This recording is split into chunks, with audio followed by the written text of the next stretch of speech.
De band We Were Evergreen komt oorspronkelijk uit Frankrijk, maar een aantal jaar geleden zijn ze met z'n allen verhuisd naar Engeland. Inmiddels treden ze op door heel Europa. De setting van de band is niet zoals je gewend bent van een normale band. Ze spelen allemaal verschillende instrumenten en deze nemen ze allemaal mee naar Parkpop. Gun was shot after I was already up. The rule is clear, it's a false start. A false start. Two men drop, one to the bottom and one to the top. Tell us a little bit about yourselves. Well, we are three, obviously, and we are now living in London. We just released our first album 2 weeks ago, and so yeah, we are currently touring this album. It was eyes ahead, keep on rippling through the sand. Once I stop, it's over. And can you tell us a little bit about the band and the style that you're playing? We blend a lot of stuff. Mostly pop music, but also with influences from, let's say, more tropical music with electronic sounds and some folk influences as well. But a mixture of a lot of things. I'm not failing, yeah, I'm almost done.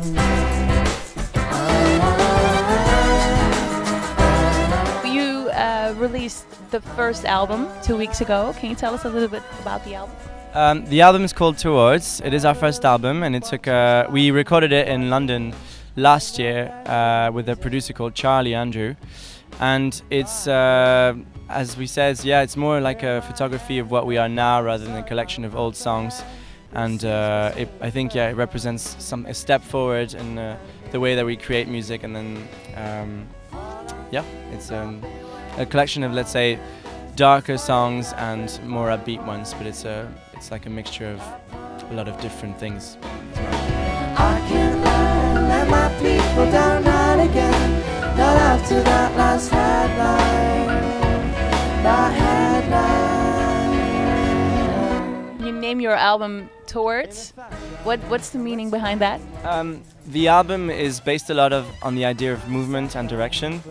A lot of the themes have to do with the changing and metamorphosis and evolution, and I think it also links us as a band because of how we evolved, I think, from going from one country to another, and also how our sound and the way the textures of our music changed.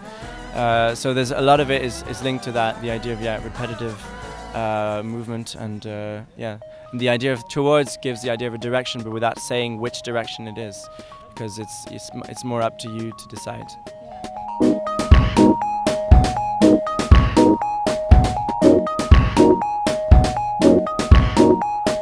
I saw on your website that you have like an interactive video.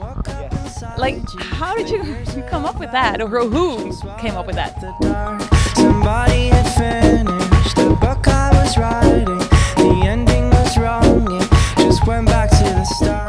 We had worked with this director, which is a friend of us now, on the idea of trying to remake an animation movie, which was released in the 70s or the 80s, called Tango, about movements and in one room without anyone crossing. And we said, why not trying to do it with real people, real dancers, in a room in only one take. So trying to choreograph the things to make it like look like it was actually edited, but it's actually made in one take only. And because we thought that might be interesting to show to the people what's going on outside of the room, the fake room, to see how we have been able to make it happen.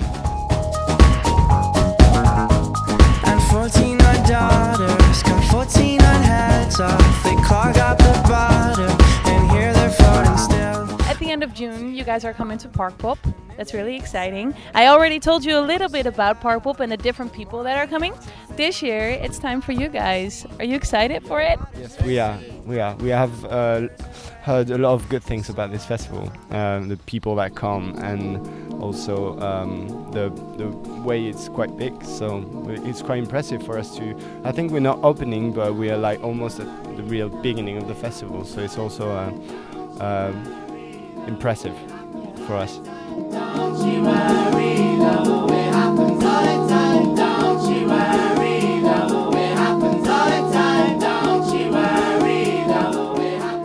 we talk about festivals or just shows in general, do you guys have any rituals before shows?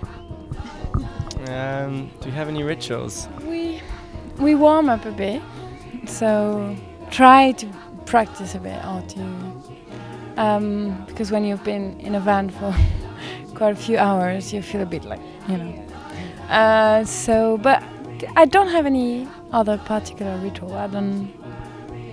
No, we generally sometimes we shower. I don't know. We have to feel clean because it's you know you get on stage and it has to feel like it's something new. It's like another part of the day that's completely different. You're not that person that you are if you're not on stage. So if you're cleaning yourself, it's like a cleansing ritual, and it is a ritual like it was like it is for like primitive societies in a way. You clean yourself as you're another body and you go on stage. That kind of works.